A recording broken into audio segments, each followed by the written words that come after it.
ಈಗಾಗಲೇ ಜಾಯಿನ್ ಆಗಿದ್ದಾರೆ ಈ ವಿಚಾರವಾಗಿ ಮಾತಾಡೋದಕ್ಕೆ. ನಮ್ಮ ಇಬ್ಬರು ಪರಮ ಪೂಜ್ಯರಿದ್ದಾರೆ, ಅವರನ್ನು ಕೂಡ ನಾನು ಮಾತಾಡಿಸ್ತೀನಿ. ಅದಕ್ಕಿಂತ ಮುಂಚೆ ನಮ್ಮ ಕಾಂಗ್ರೆಸ್ನ ಸ್ಪೋಕ್ಸ್ ಪರ್ಸನ್ ರಘು ದೊಡ್ಡೇರಿ ರಘು, ಈಗಾಗಲೇ ನಾವು ಗಮನಿಸ್ತಾ ಇದ್ವಿ ಸ್ವಾಮೀಜಿಗಳು ಏನ್ ಮಾತಾಡಿದ್ರು, ರೈತ ಮುಖಂಡರು ಏನ್ ಮಾತಾಡಿದ್ರು, ರೈತ ಹೋರಾಟಗಾರ ಏನ್ ಮಾತಾಡಿದ್ರು. ಈಗ ನೇರವಾಗಿ ಆರೋಪ ಮಾಡ್ತಾ ಇರೋದು ಕಾಂಗ್ರೆಸ್ ಸರ್ಕಾರದ ಮೇಲೆ. ಶುಗರ್ ಫ್ಯಾಕ್ಟರಿಯ ಮಾಲೀಕರ ಲಾಬಿಗೆ ಕಾಂಗ್ರೆಸ್ ಮಣಿದಿದೆ, ಹೀಗಾಗಿ ಅವರ ಅಣತಿಯಂತೆ ನೀವು ಕುಣಿತಾ ಇದ್ದೀರಿ, ನಿಮಗೆ ರೈತರ ಹಿತ ಬೇಕಾಗಿಲ್ಲ ಅನ್ನುವಂತ ಗಂಭೀರ ಆರೋಪ ಮಾಡ್ತಾ ಇದ್ದಾರೆ. ಏನ್ ಹೇಳ್ತೀರಿ ಇದಕ್ಕೆ?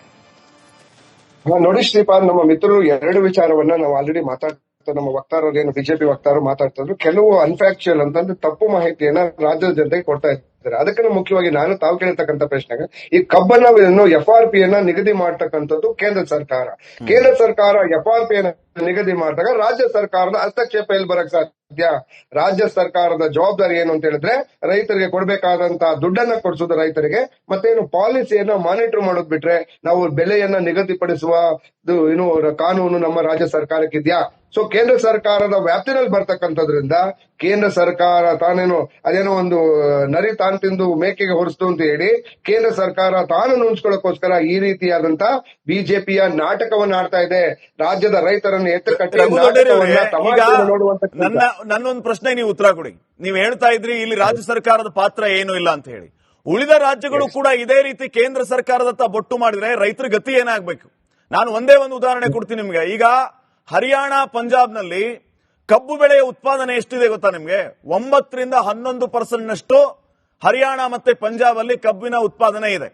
ನಮ್ಮ ರಾಜ್ಯದ ಬೆಳಗಾವಿ ಜಿಲ್ಲೆಯೊಂದರಿಂದಲೇ 12ರಿಂದ 15% ಕಬ್ಬಿನ ಉತ್ಪಾದನೆ ಇದೆ. ಆ ಹರಿಯಾಣ, ಪಂಜಾಬ್ನಲ್ಲಿ ಅಲ್ಲಿನ ರಾಜ್ಯ ಸರ್ಕಾರಗಳು ರೈತರಿಗೆ ಬೆಂಬಲ ಬೆಲೆಯನ್ನ ಕೊಡ್ತಾ ಇವೆ, ರೈತರ ಹಿತವನ್ನ ಕಾಪಾಡ್ತಾ ಇವೆ. ಆ ರಾಜ್ಯದಲ್ಲಿ ಆಗೋದು ನಮ್ಮ ರಾಜ್ಯದಲ್ಲಿ ಯಾಕೆ ಸಾಧ್ಯ ಇಲ್ಲ? ಅವರು ಕೇಂದ್ರ ಸರ್ಕಾರ ಅಂತ ಹೇಳಿಲ್ಲ, ನೀವ್ಯಾಕೆ ಕೇಂದ್ರ ಸರ್ಕಾರ ಅಂತ ಹೇಳ್ತಾ ಇದ್ದೀರಿ? ನಿಮಗೆ ಇಚ್ಛಾಶಕ್ತಿ ಇಲ್ವಾ ಆಗಿದ್ರೆ? ಯಾಕೆಂತ ಹೇಳಿದ್ರೆ ಕರ್ನಾಟಕದ 7 ಕೋಟಿ ಕನ್ನಡಿಗರ ಬೆವರಿಂದ ಕೇಂದ್ರ ಸರ್ಕಾರ ಕೊಳ್ಳೆ ಹೊಡೆದಿರ್ತಕ್ಕಂಥ ಹಣವನ್ನ ಉತ್ತರ ಪ್ರದೇಶ, ಮಧ್ಯಪ್ರದೇಶ, ರಾಜಸ್ಥಾನ, ಬಿಹಾರಕ್ಕೆ ಕೊಟ್ಟಿದೆ. ಹಾಗಾಗಿ ಕನ್ನಡಿಗರ ದುಡ್ಡೆಲ್ಲ ಕೇಂದ್ರ ಸರ್ಕಾರ ದೋಚ್ಕೊಂಡು ಹೋಗಿರೋದ್ರಿಂದ ರಾಜ್ಯ ಸರ್ಕಾರ ಅಡಿಷನಲ್ ಆಗಿ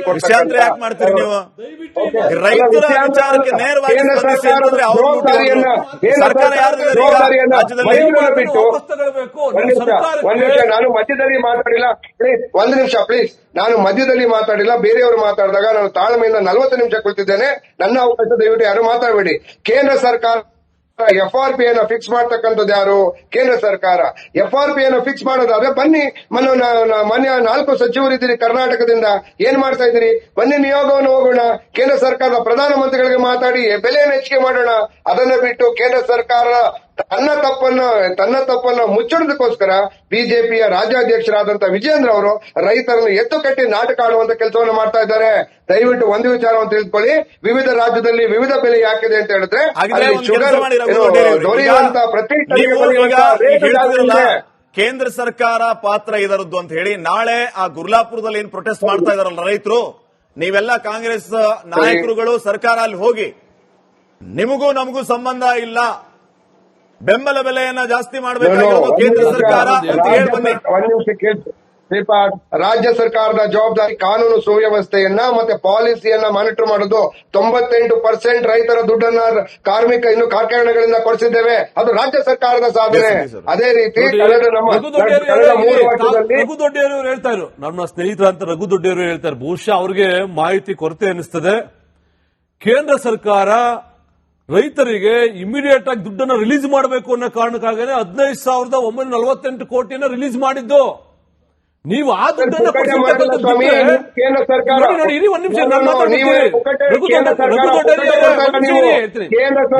ರಾಜ್ಯಗಳಿಂದ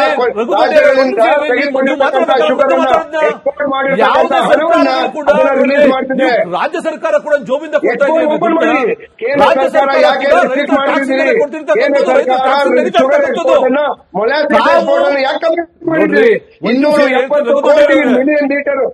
ಲೀಟರ್ ಅಷ್ಟು ಮೊಲಾಸಿಸ್ ಉತ್ಪಾದನೆ ಆಗ್ತಾ ಇದೆ.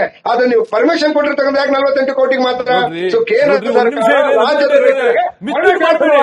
ನೋಡ್ರಿ, ಮಿಸ್ಲೀಡ್ ಮಾಡಬೇಡಿ ನೀವು. ನಾವೇನು ನೀವು ಕೊಡಿ permission ಅನ್ನ.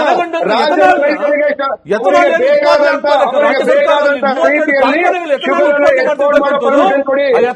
ಸರ್ಕಾರ ಮೊಲಾಸಿಸ್ ಮಾಡುವಂತ permission ಕೊಡಿ. ಕೇಂದ್ರ ಸರ್ಕಾರ ಎಲ್ಲವನ್ನ restrict ಮಾಡಿಕೊಂಡು ರಾಜ್ಯ ಸರ್ಕಾರ ಕೇಳಕ್ ಮೊದಲೇನೆ 15,940 ದುಡ್ಡು ರಿಲೀಸ್ ಮಾಡಿದ್ರು ಕೂಡ ಇದೇ ಕೇಂದ್ರ ಸರ್ಕಾರ. ನೀವು ನೋಡ್ರಿ ಎಥನಾಲ್ ನೀವು ಕೇಳಿದ್ರೆ ಎಥನಾಲ್ 32 ಕಾರ್ಖಾನೆಗಳು ತಯಾರು ಮಾಡ್ತಾ ಇದ್ದಾರೆ. ಎಥನಾಲ್ ಬಳಕೆ ಆಗಬೇಕು ಅಂತ 20% ಮಾಡಿದ್ದು ಕೂಡ ಇದೇ ಕೇಂದ್ರ ಸರ್ಕಾರ, ಇದೇ ಬಿಜೆಪಿ ಕೇಂದ್ರ ಸರ್ಕಾರ ಮಾಡಿರ್ತಕ್ಕಂಥದ್ದು.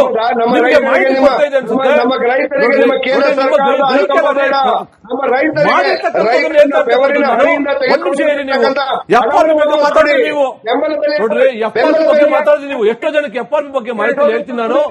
FRP ನಿಗದಿ ಮಾಡ್ತಕ್ಕಂಥದ್ದು ಏನು ರಾಜ್ಯದ ಕೃಷಿ ಇಲಾಖೆಗಳಿದೆ. ಕೃಷಿ ಅಂದ್ರೆ ನಿಮ್ಮಲ್ಲಿ ರಾಜ್ಯದ FRP ಹೆಂಗ್ ನಿಗದಿ ಆಗ್ತದೆ ಅಂತಂದ್ರೆ ರಾಜ್ಯ ಇರ್ತಕ್ಕಂಥ ಏನು ಕೃಷಿ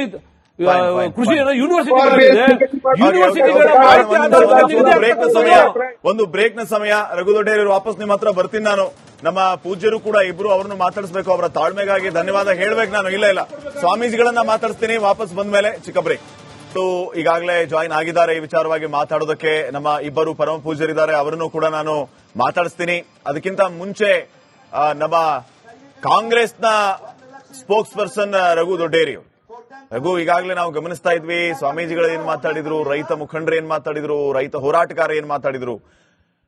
ಈಗ ನೇರವಾಗಿ ಆರೋಪ ಮಾಡ್ತಾ ಇರೋದು ಕಾಂಗ್ರೆಸ್ ಸರ್ಕಾರದ ಮೇಲೆ. ಶುಗರ್ ಫ್ಯಾಕ್ಟರಿಯ ಮಾಲೀಕರ ಲಾಬಿಗೆ ಕಾಂಗ್ರೆಸ್ ಮಣಿದಿದೆ, ಹೀಗಾಗಿ ಅವರ ಅಣತಿಯಂತೆ ನೀವು ಕುಣಿತಾ ಇದ್ದೀರಿ, ನಿಮಗೆ ರೈತರ ಹಿತ ಬೇಕಾಗಿಲ್ಲ ಅನ್ನುವಂತ ಗಂಭೀರ ಆರೋಪ ಮಾಡ್ತಾ ಇದ್ದಾರೆ. ಏನ್ ಹೇಳ್ತೀರಿ ಇದಕ್ಕೆ? ನೋಡಿ ಶ್ರೀಪಾದ್, ನಮ್ಮ ಮಿತ್ರರು ಎರಡು ವಿಚಾರವನ್ನ ನಾವು ಆಲ್ರೆಡಿ ನಮ್ಮ ವಕ್ತಾರರು ಏನು ಬಿಜೆಪಿ ವಕ್ತಾರರು ಮಾತಾಡ್ತಾ ಇದ್ರು. ಕೆಲವು ಅನ್ಫ್ಯಾಕ್ಚುಯಲ್ ಅಂತಂದ್ರೆ ತಪ್ಪು ಮಾಹಿತಿಯನ್ನ ರಾಜ್ಯದ ಜನತೆಗೆ ಕೊಡ್ತಾ ಇದ್ದಾರೆ. ಅದಕ್ಕಿಂತ ಮುಖ್ಯವಾಗಿ ತಾವು ಕೇಳಿರ್ತಕ್ಕಂಥ ಪ್ರಶ್ನೆಗೆ, ಈ ಕಬ್ಬನ್ನು FRP ಯನ್ನ ನಿಗದಿ ಮಾಡತಕ್ಕಂಥದ್ದು ಕೇಂದ್ರ ಸರ್ಕಾರ. ಕೇಂದ್ರ ಸರ್ಕಾರ FRP ಯನ್ನ ನಿಗದಿ ಮಾಡಿದಾಗ ರಾಜ್ಯ ಸರ್ಕಾರದ ಹಸ್ತಕ್ಷೇಪ ಎಲ್ಲಿ ಬರಕ್ ಸಾಧ್ಯ? ರಾಜ್ಯ ಸರ್ಕಾರದ ಜವಾಬ್ದಾರಿ ಏನು ಅಂತ ಹೇಳಿದ್ರೆ ರೈತರಿಗೆ ಕೊಡಬೇಕಾದಂತ ದುಡ್ಡನ್ನ ಕೊಡಿಸೋದು ರೈತರಿಗೆ, ಮತ್ತೇನು ಪಾಲಿಸಿಯನ್ನ ಮಾನಿಟರ್ ಮಾಡೋದ್ ಬಿಟ್ರೆ ನಾವು ಬೆಲೆಯನ್ನ ನಿಗದಿಪಡಿಸುವ ಏನು ಕಾನೂನು ನಮ್ಮ ರಾಜ್ಯ ಸರ್ಕಾರಕ್ಕಿದ್ಯಾ?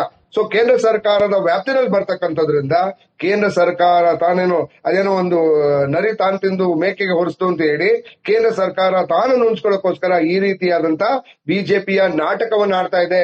ರಾಜ್ಯದ ರೈತರನ್ನು ನನ್ನೊಂದು ಪ್ರಶ್ನೆ ನೀವು ಉತ್ತರ ಕೊಡಿ. ನೀವು ಹೇಳ್ತಾ ಇದ್ರಿ ಇಲ್ಲಿ ರಾಜ್ಯ ಸರ್ಕಾರದ ಪಾತ್ರ ಏನು ಇಲ್ಲ ಅಂತ ಹೇಳಿ. ಉಳಿದ ರಾಜ್ಯಗಳು ಕೂಡ ಇದೇ ರೀತಿ ಕೇಂದ್ರ ಸರ್ಕಾರದತ್ತ ಬೊಟ್ಟು ಮಾಡಿದ್ರೆ ರೈತರ ಗತಿ ಏನಾಗಬೇಕು? ನಾನು ಒಂದೇ ಒಂದು ಉದಾಹರಣೆ ಕೊಡ್ತೀನಿ ನಿಮ್ಗೆ. ಈಗ ಹರಿಯಾಣ, ಪಂಜಾಬ್ನಲ್ಲಿ ಕಬ್ಬು ಬೆಳೆಯ ಉತ್ಪಾದನೆ ಎಷ್ಟಿದೆ ಗೊತ್ತಾ ನಿಮ್ಗೆ? 9ರಿಂದ 11% ಹರಿಯಾಣ ಮತ್ತೆ ಪಂಜಾಬ್ ಅಲ್ಲಿ ಕಬ್ಬಿನ ಉತ್ಪಾದನೆ ಇದೆ. ನಮ್ಮ ರಾಜ್ಯದ ಬೆಳಗಾವಿ ಜಿಲ್ಲೆಯೊಂದರಿಂದಲೇ 12ರಿಂದ 15% ಕಬ್ಬಿನ ಉತ್ಪಾದನೆ ಇದೆ. ಆ ಹರಿಯಾಣ, ಪಂಜಾಬ್ನಲ್ಲಿ ಅಲ್ಲಿನ ರಾಜ್ಯ ಸರ್ಕಾರಗಳು ರೈತರಿಗೆ ಬೆಂಬಲ ಬೆಲೆಯನ್ನ ಕೊಡ್ತಾ ಇವೆ, ರೈತರ ಹಿತವನ್ನ ಕಾಪಾಡ್ತಾ ಇವೆ. ಆ ರಾಜ್ಯದಲ್ಲಿ ಆಗೋದು ನಮ್ಮ ರಾಜ್ಯದಲ್ಲಿ ಯಾಕೆ ಸಾಧ್ಯ ಇಲ್ಲ? ಅವರು ಕೇಂದ್ರ ಸರ್ಕಾರ ಅಂತ ಹೇಳಿಲ್ಲ, ನೀವ್ಯಾಕೆ ಕೇಂದ್ರ ಸರ್ಕಾರ ಅಂತ ಹೇಳ್ತಾ ಇದ್ದೀರಿ? ನಿಮಗೆ ಇಚ್ಛಾಶಕ್ತಿ ಇಲ್ವಾ ಆಗಿದ್ರೆ? ಯಾಕೆಂತ ಹೇಳಿದ್ರೆ ಕರ್ನಾಟಕದ 7 ಕೋಟಿ ಕನ್ನಡಿಗರ ಬೆವರಿಂದ ಕೇಂದ್ರ ಸರ್ಕಾರ ಕೊಳ್ಳೆ ಹೊಡೆದಿರ್ತಕ್ಕಂಥ ಹಣವನ್ನ ಉತ್ತರ ಪ್ರದೇಶ, ಮಧ್ಯಪ್ರದೇಶ, ರಾಜಸ್ಥಾನ, ಬಿಹಾರಕ್ಕೆ ಕೊಟ್ಟಿದೆ. ಹಾಗಾಗಿ ಕನ್ನಡಿಗರ ದುಡ್ಡೆಲ್ಲ ಕೇಂದ್ರ ಸರ್ಕಾರ ದೋಚ್ಕೊಂಡು ಹೋಗಿರೋದ್ರಿಂದ ರಾಜ್ಯ ಸರ್ಕಾರ ಅಡಿಷನಲ್ ಆಗಿ ಮಾಡ್ತೀರಿ ನೀವು ರೈತರ ವಿಚಾರಕ್ಕೆ ನೇರವಾಗಿ ಬಿಟ್ಟು ಒಂದ್ ನಿಮಿಷ ನಾನು ಮಧ್ಯದಲ್ಲಿ ಮಾತಾಡಿಲ್ಲ ಪ್ಲೀಸ್, ಒಂದು ನಿಮಿಷ ಪ್ಲೀಸ್. ನಾನು ಮಧ್ಯದಲ್ಲಿ ಮಾತಾಡಿಲ್ಲ, ಬೇರೆಯವರು ಮಾತಾಡಿದಾಗ ನಾನು ತಾಳ್ಮೆಯಿಂದ 40 ನಿಮಿಷ ಕೊಡ್ತಿದ್ದೇನೆ. ನನ್ನ ಅವಕಾಶ ದಯವಿಟ್ಟು ಯಾರು ಮಾತಾಡಬೇಡಿ. ಕೇಂದ್ರ ಸರ್ಕಾರ FRP ಅನ್ನ ಫಿಕ್ಸ್ ಮಾಡ್ತಕ್ಕಂಥದ್ದು ಯಾರು? ಕೇಂದ್ರ ಸರ್ಕಾರ. FRP ಅನ್ನ ಫಿಕ್ಸ್ ಮಾಡೋದಾದ್ರೆ ಬನ್ನಿ, ಮಾನ್ಯ 4 ಸಚಿವರಿದ್ದೀರಿ ಕರ್ನಾಟಕದಿಂದ, ಏನ್ ಮಾಡ್ತಾ ಇದ್ದೀರಿ? ಬನ್ನಿ ನಿಯೋಗವನ್ನು ಹೋಗೋಣ, ಕೇಂದ್ರ ಸರ್ಕಾರದ ಪ್ರಧಾನಮಂತ್ರಿಗಳಿಗೆ ಮಾತಾಡಿ ಬೆಲೆಯನ್ನು ಹೆಚ್ಚಿಗೆ ಮಾಡೋಣ. ಅದನ್ನ ಬಿಟ್ಟು ಕೇಂದ್ರ ಸರ್ಕಾರ ತನ್ನ ತಪ್ಪನ್ನ ಮುಚ್ಚಡೋದಕ್ಕೋಸ್ಕರ ಬಿಜೆಪಿಯ ರಾಜ್ಯಾಧ್ಯಕ್ಷರಾದಂತ ವಿಜೇಂದ್ರ ಅವರು ರೈತರನ್ನು ಎತ್ತು ಕಟ್ಟಿ ನಾಟಕ ಆಡುವಂತ ಕೆಲಸವನ್ನು ಮಾಡ್ತಾ ಇದ್ದಾರೆ. ದಯವಿಟ್ಟು ಒಂದು ವಿಚಾರವನ್ನು ತಿಳಿದುಕೊಳ್ಳಿ, ವಿವಿಧ ರಾಜ್ಯದಲ್ಲಿ ವಿವಿಧ ಬೆಲೆ ಯಾಕಿದೆ ಅಂತ ಹೇಳಿದ್ರೆ ಶುಗರ್ ದೊರೆಯುವಂತ ಪ್ರತಿ